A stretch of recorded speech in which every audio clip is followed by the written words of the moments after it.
केशव नगर राज्य के एक छोटे से गांव में हरिराम नाम का एक सीधा साधा, मेहनती और ईमानदार किसान अपनी पत्नी के साथ खेत में बैठा हुआ था।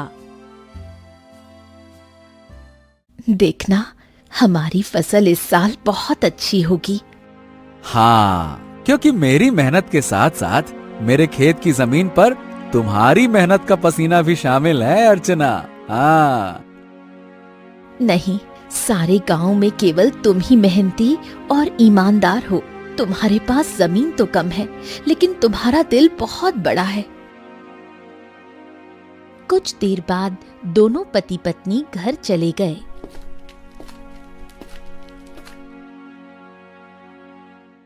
मैं तुम्हें एक बात बताना तो भूल ही गई, घर में लकड़ियां खत्म हो गई हैं।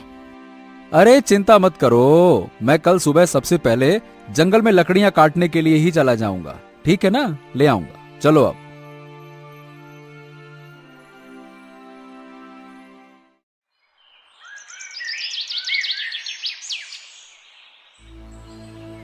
अगली सुबह हरिराम लकड़ियां काटने के लिए जंगल चला गया।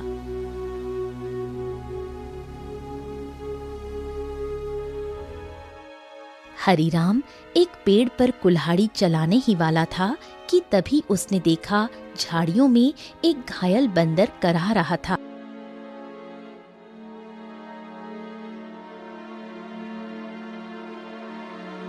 हे भगवान, बाप रे, इस बंदर को तो लगता है किसी ने बुरी तरह से घायल कर दिया है। जरूर किसी जंगली जानवर ने इसके ऊपर हमला किया होगा। बताओ भला, बेचारे का हाथ खून से भरा हुआ है। ओहो हो। हरिराम बंदर के पास बैठा था। काश तू बोल सकता तो बता सकता कि तेरी तकलीफ कहाँ है।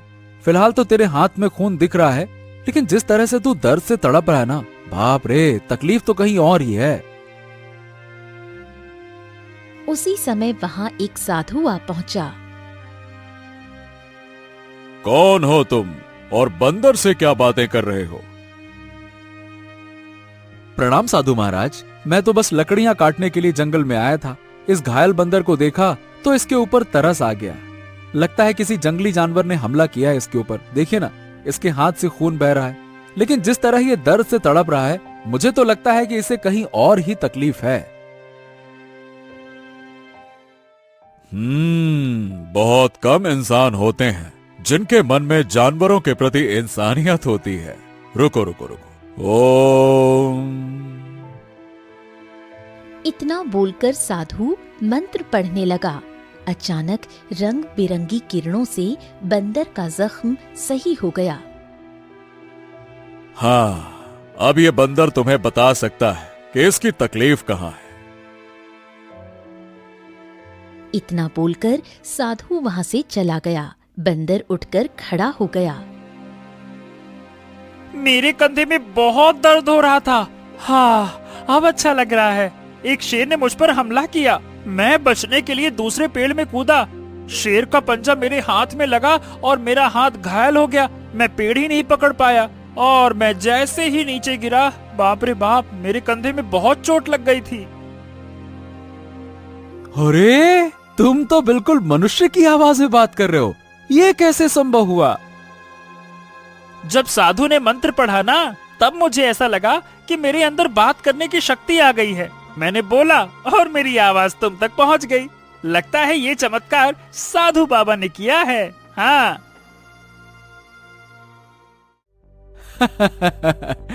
अच्छा ये बताओ, तुम मेरे घर पे चलोगे? ओहो, अब तुमने मेरी जान बचाई है तो अब तो मैं तुम्हारे साथ ही चिपक गया हूँ। मतलब मैं तुम्हारे साथ ही रहूंगा। और क्योंकि मैं इंसानों की तरह बात करने लगा हूँ, तो मैं बंदरों से अब तो अलग हो गया हूँ ना। क्या करूंगा उन बंदरों के साथ रहकर? अब तुमसे बातें करूंगा जी भर के। चलो, तुम मेरा कोई अलग नाम भी रख सकते हो। बताओ बताओ, मेरा क्या नाम रखोगे? बड़े मजे की बातें करते हो तुम। चलो ठीक है, मैं तुम्हें आज से गोलू कह के पुकारूंगा। क्यों, कैसा नाम है? अच्छा नाम है ना? हाँ, अच्छा नाम है। चलो चलो चलो चलो, घर चलते हैं।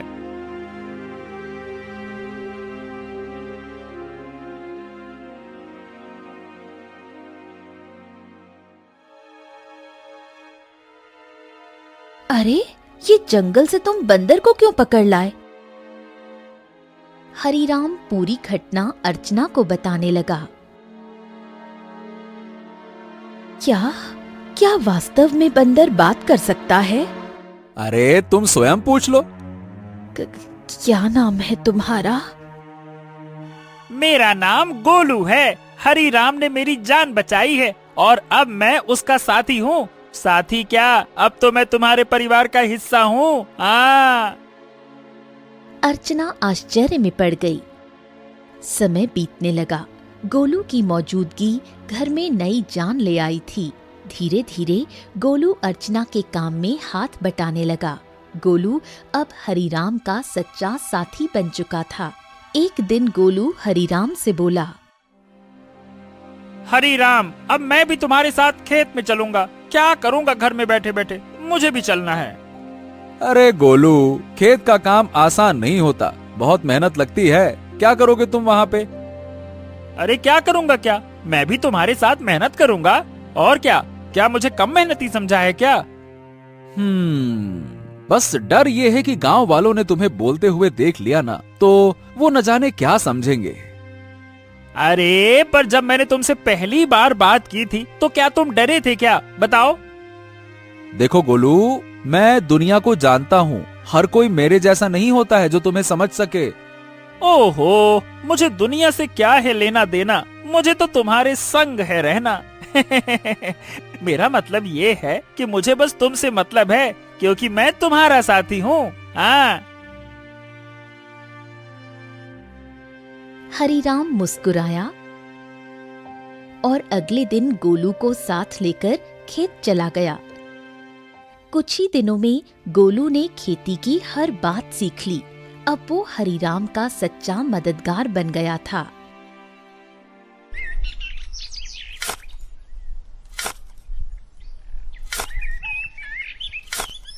हरीराम, अरे आज की मिट्टी तो बहुत भारी लग रही है।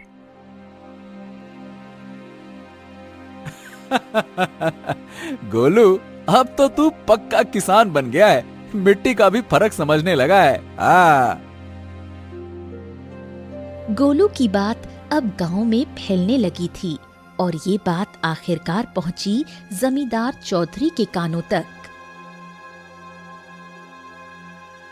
क्या हरीराम के घर एक बंदर है जो इंसानों की तरह बोलता है? हाँ जमींदार साहब, मैं खुद देख चुका हूँ। अरे मैंने तो उसे बोलते हुए सुना भी है। पहली बार तो मैं डर गया था। अरे भैया, तो फिर उस बंदर को लेकर तमाशा करना चाहिए, उससे तो बड़ी अच्छी कमाई होगी। ये बात आपने बिल्कुल पते की कही जमींदार साहब। जमींदार की हंसी कुछ देर चली, फिर वो गंभीर हो गया। इस हरीराम की जमीन पर मेरी नजर बहुत समय से है। बाकी सब तो मेरे कर्जदार बन चुके हैं, पर ये ससुरा हरीराम ये कभी झुका ही नहीं। उसकी जमीन बहुत उपजाऊ है जमींदार, बंजर में भी फसल उग जाती है। अरे इसमें मिट्टी का कोई खेल नहीं है भीमा। उसकी किस्मत और सितारे बुलंद है, पर जिस दिन वो सितारे गिरेंगे ना, उसी दिन ये खेत मेरा होगा और हरीराम मेरे कदमों में होगा, देख लेना तुम।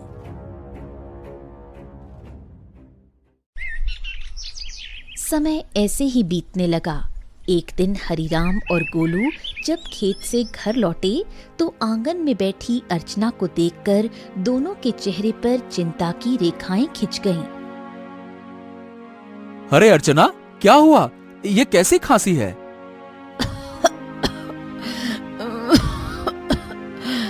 कुछ दिनों से खांसी हो रही है, अब तो दिन ब दिन और भी बढ़ती जा रही है। हरीराम, इसे नजरअंदाज मत करो, किसी अच्छे वैद्य को तुरंत बुलाना चाहिए।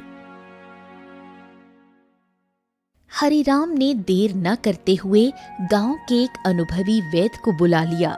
वैद्य ने अर्चना को ध्यान से देखा। हरीराम, देखो, इन्हें एक विचित्र बीमारी हो गई है। अगर समय पर इलाज न मिला तो ये जानलेवा हो सकती है। हाँ, नहीं नहीं नहीं नहीं वैद्य जी, आप तो इलाज शुरू कीजिए, मैं कोई कसर नहीं छोड़ूंगा।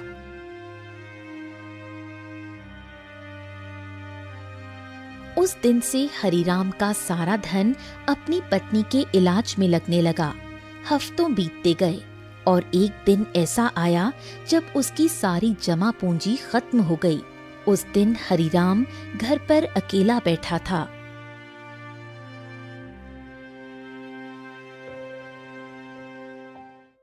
ऐसे उदास मत बैठिए, मैं अपने आप ठीक हो जाऊंगी। ऐसा ऐसा मत कहो अर्चना, मैं तुम्हें इस हालत में नहीं देख सकता। तो अब क्या करोगे? जो कुछ था सब तो मेरे इलाज में लगा दिया। अब तो बीज खरीदने तक के पैसे नहीं बचे। हरिराम सिर झुकाए बैठा था। तभी गोलू तेजी से दौड़ता हुआ आया। हरिराम, हिम्मत मत हारो। तुम्हारे 2 भाई इस गांव में रहते हैं और तुमसे ज्यादा धनी भी हैं। उनसे मदद क्यों नहीं मांगते हो, हैं? हरिराम को ये बात ठीक लगी।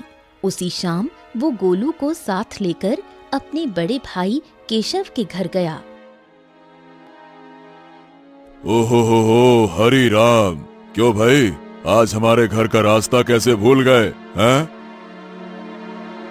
भैया, अर्चना की बीमारी के बारे में तो अब गांव में सब जानते हैं। मैंने जो कुछ कमाया सब इलाज में लग गया। अब कुछ धन की जरूरत है भैया। तुम तो जानते हो मेरी फसल इस बार खराब हुई है। अब खुद मुझे उधारी लेना पड़ रहा है, तो मैं तुम्हें कहां से दूं? हरिराम कुछ नहीं बोला, सिर झुकाकर बाहर निकल आया। अरे वो झूठ बोल रहा था हरिराम, मैंने उसके चेहरे को देखा है, वो देना ही नहीं चाहता था। हाँ जानता हूँ रे गोलू, पर चलो एक और भाई है, उनसे मिलते हैं, चलो। अब दोनों बिरजू के घर पहुंचे। बिरजू ने दरवाजा खोला और हरिराम को देखकर चौंक गया। ओ हरिराम, आज भाई की याद कैसे आ गई? भैया भैया, मेरी पत्नी अर्चना बहुत बीमार है, थोड़ा सा धन चाहिए इलाज के लिए। क्या? अरे बंटवारे में वैसे भी तुझे ज्यादा जमीन मिल गई थी, उसे बेच नहीं देता? मेरे पास धन का पेड़ लगा है क्या जो मांगने चला आया? झूठ मत बोलो भैया, सच तो यह है कि तुमने और केशव भैया ने मेरे हिस्से की जमीन भी दबा ली थी। मुझे 6 बीघा जमीन मिलनी थी, बस 2 बीघा मिली है, 2 बीघा। अरे निकल जा यहाँ से, अगर कर्ज लेना है तो जमींदार के पास जा। मुंह उठा के चले आते, भाग यहाँ से।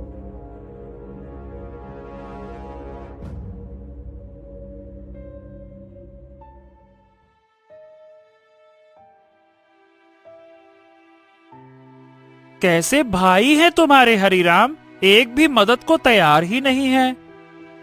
हाँ, इस दुनिया में इंसान ऐसे ही होते हैं, मतलबी, अपना पराया कुछ नहीं देखते। तो अब क्या करोगे? क्या जमींदार के पास जाओगे? हाँ, मजबूरी है गोलू, मैं नहीं जाना चाहता था, इसीलिए तुम्हारे कहने पे भाइयों के पास गया। अब तुम ही बताओ, मेरे पास और क्या रास्ता बचा है, बताओ।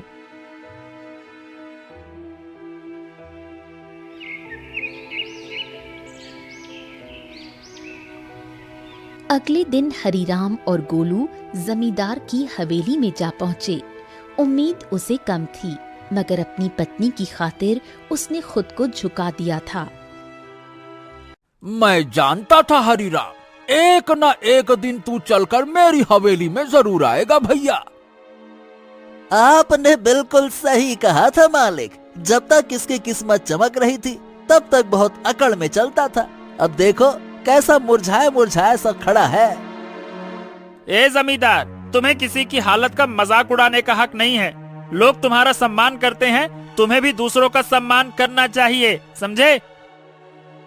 ए बदरवा, बकवास बंद कर। तू इंसानों की तरह बोलता है, इसका मतलब ये नहीं है कि तू इंसान बन गया है, समझा?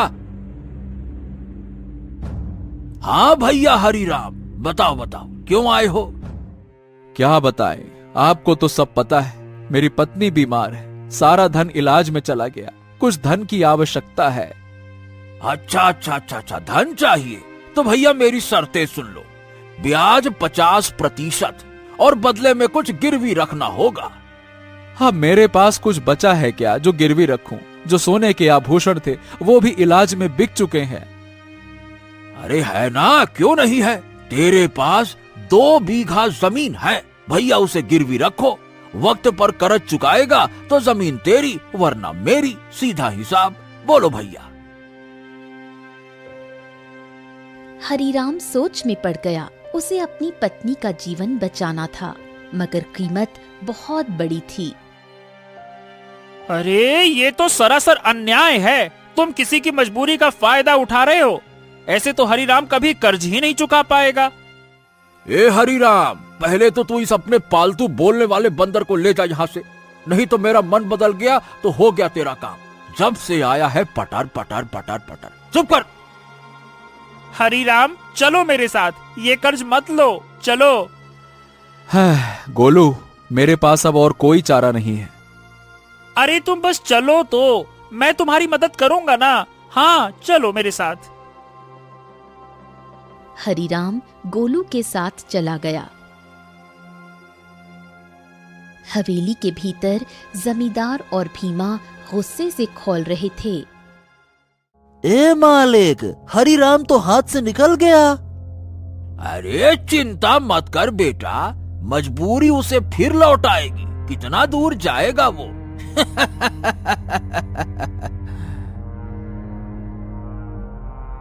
हरीराम गोलू के साथ घर पर आ पहुंचा और गोलू तुरंत वहां से चला गया।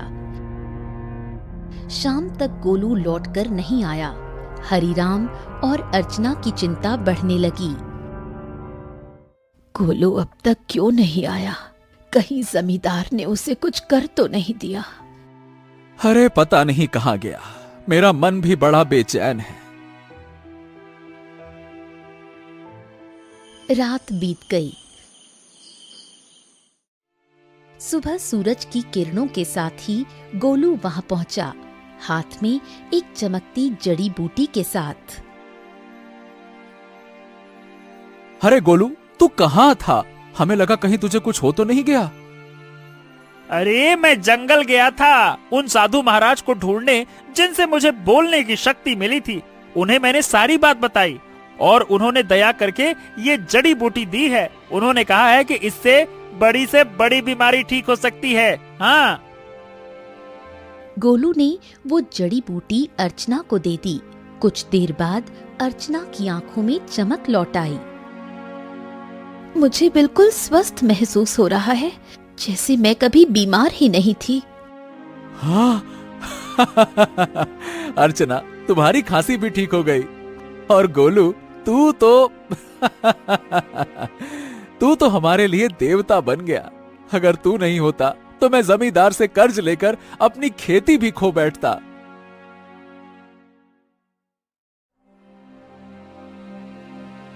हाँ, अब मेरी पत्नी तो ठीक है, लेकिन खेत में बीज डालने के पैसे तक नहीं बचे।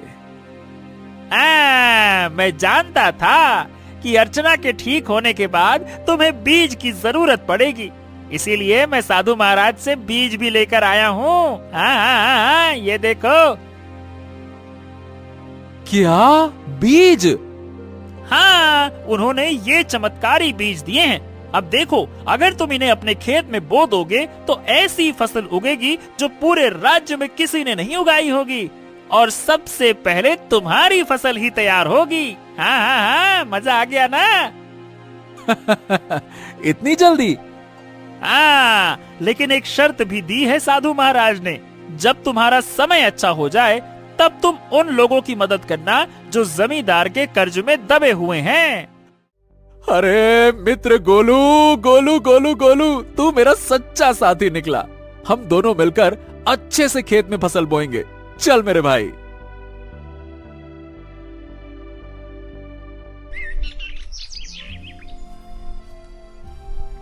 अगले ही दिन हरीराम, गोलू और अर्चना ने मिलकर खेत जोता, बीज बोया और आकाश की ओर देखकर मेहनत का वादा किया।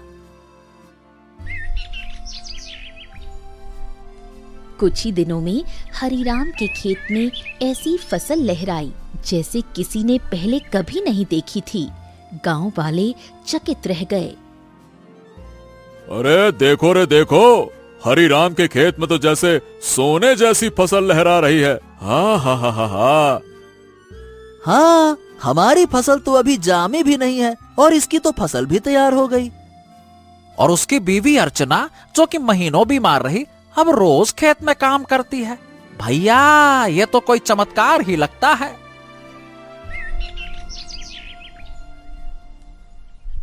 कुछ दिनों बाद हरीराम की किस्मत बदल गई। चमत्कारी फसल ने उसे गांव का सबसे सफल किसान बना दिया। बाजार में उसके नाम की चर्चा फैल गई। हरि राम जपो राम नाम, बन गया तू धनवान। जो सोचा था वो हो गया सच। हाँ, वाकई में सच तो हो गया।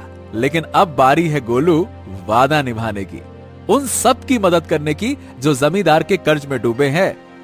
हाँ बिल्कुल, चलो आज से ही शुरुआत करते हैं। अपने गांव का बिंदेसर का खेत सबसे पहले छुड़ाते हैं। चलो।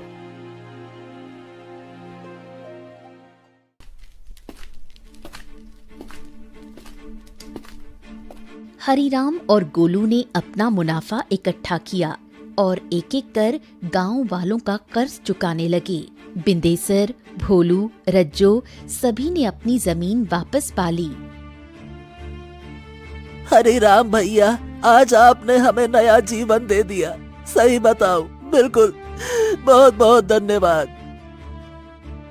गांव में खुशी लौटने लगी, लेकिन जमींदार के चेहरे पर उदासी छा गई। ये सब देखकर जमींदार गुस्से से अपने साथी भीमा से बोला, हाँ, ए भीमा, तू देख रहा है ना कि क्या हो रहा है? हाँ मालिक, हरिराम ने सबके कर्जे चुकाने शुरू कर दिए हैं। अगर यही चलता रहा तो एक दिन तो मेरी जमींदारी ही खत्म हो जाएगी और मेरा दबदबा भी खत्म हो जाएगा।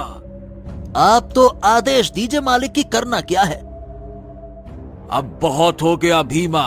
अगर ये हरिराम ऐसे ही सबकी जमीन छुड़वाता रहा तो मेरा क्या बचेगा? मेरा दबदबा, मेरी हवेली है। अरे मालिक, आप तो बस आदेश कीजिए, कल ही उसका काम तमाम कर दूंगा। सब खेत में काम करते हैं, वही खत्म कर दूंगा। कहिए। खून जमीन पर गिरे ऐसा मारना साले को, ताकि सबके दिल में डर उतर जाए। जा, हरिराम को मिटा दे, जा।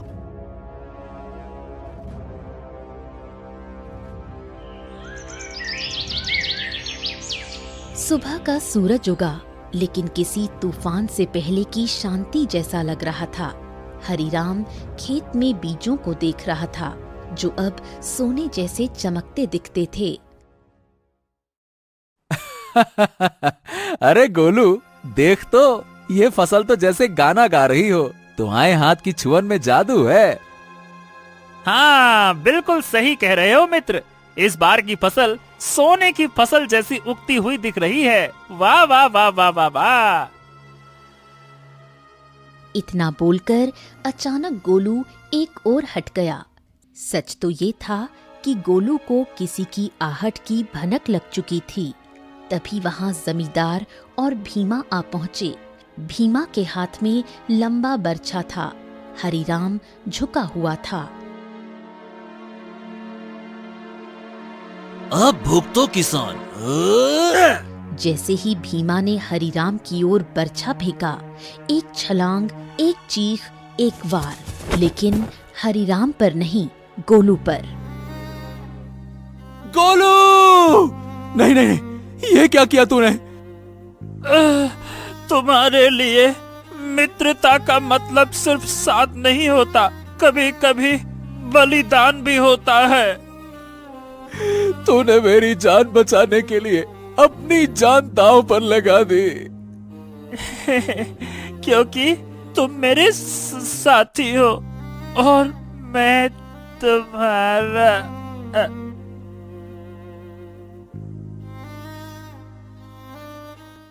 जमींदार और भीमा अविश्वास भरी नजरों से घायल गोलू को देखने लगे। भीमा जमींदार की ओर देखकर बोला, अरे ये क्या जमींदार, इस मूर्ख बंदर ने तो हरिराम के ऊपर लगने वाला वार अपने ऊपर ले लिया। हाँ, तुमने सही कहा, लेकिन मैं फिर भी हरिराम को जीवित नहीं छोड़ूंगा। इतना बोलकर जमींदार गोलू की ओर देखकर क्रोधित अवस्था में बोला, अरे तू मूर्ख का मूर्ख बंदर ही रहा। अरे तू इंसानों की तरह बोल सकता था और इंसानों की तरह रहने लगा था, लेकिन तू इंसानों की तरह चतुराई नहीं सीख सका। तुझे क्या जरूरत थी अपने ऊपर वार लेने की? क्या आवश्यकता थी बलिदान देने की? मूर्ख बंदर कहीं का, तूने मेरे सारे किए कराए पर पानी फेर दिया। लेकिन तुझे क्या लगता है कि मैं हरिराम को जीवित छोड़ दूंगा? नहीं, मैं हरिराम को जीवित बिल्कुल नहीं छोड़ूंगा, क्योंकि उसकी वजह से ही मेरा गांव में दबदबा समाप्त हुआ है। तेरा ये बलिदान बेकार जाएगा रे मूर्ख बंदर, रुक जा। गोलू के होठों पर एक हल्की मुस्कान अब भी जिंदा थी। गोलू ने अपने मित्र हरिराम को मुस्कुराते हुए देखते हुए ही दम तोड़ दिया। तभी वहां वही साधु प्रकट हो गया जिसने गोलू को बोलने की शक्ति दी थी और जिसने गोलू को हरिराम की पत्नी को बीमारी से बचाने के लिए जड़ी बूटी और जादुई बीज दिए थे। साधु क्रोधित अवस्था में जमींदार और भीमा की तरफ देखकर बोला, जिसने निर्दोष की जान ली, उसका पाप अब उससे बदला मांगेगा। जमींदार और भीमा, तुम दोनों ने बहुत बड़ा पाप किया है। तुम्हें इस संसार में खुलेआम रहने का कोई अधिकार नहीं है। तुम दोनों समाज के लिए खतरा हो। रुक जाओ। इतना बोलकर साधु की क्रोधित आंखों से रंग बिरंगी किरणें निकलकर भीमा और जमींदार के शरीर पर पड़ने लगी और अगले ही पल उनके शरीर में आग लग गई। कुछ ही देर में वो दोनों जलकर राख हो गए। गांव वाले इकट्ठा हो गए। साधु हरिराम की ओर देखकर बोला, हाँ, तुम्हारा और गोलू का साथ यहीं तक लिखा था हरिराम। लेकिन साधु महाराज, जमींदार के साथी भीमा ने मेरे ऊपर हमला किया था, लेकिन गोलू ने उसे अपने शरीर पर ले लिया। हाँ, क्योंकि वो तुम्हारा सच्चा साथी था। जाते जाते गोलू ने अपनी मित्रता का कर्ज चुका दिया। अपने साथी को कभी नहीं भूलना हरिराम। इतना कहकर साधु रंग बिरंगी किरणों में वहां से गायब हो गया। गांव वाले नम आंखों से गोलू के बलिदान की सराहना करने लगे। अरे ये कोई साधारण बंदर नहीं था भैया, देवता था, देवता, हरिराम का सच्चा साथी। हाँ भैया, इसने अपनी जान दे दी और हम सबको बचा लिया। बहुत अच्छा बंदर था। कुछ दिनों बाद हरिराम ने नम आंखों से गोलू की याद में उसी खेत में एक पौधा लगाया जो आगे जाकर बना साथी वृक्ष। गोलू, तेरे बिना सब अधूरा लगेगा, लेकिन तू मिटा नहीं। तू हर उस फसल में है जो इस धरती से उगेगी। कभी कभी सच्चा साथी इंसान नहीं होता, वो एक जानवर हो सकता है जो बिना शर्त प्रेम करे, रक्षा करे और अगर जरूरत पड़े तो जीवन भी दे दे।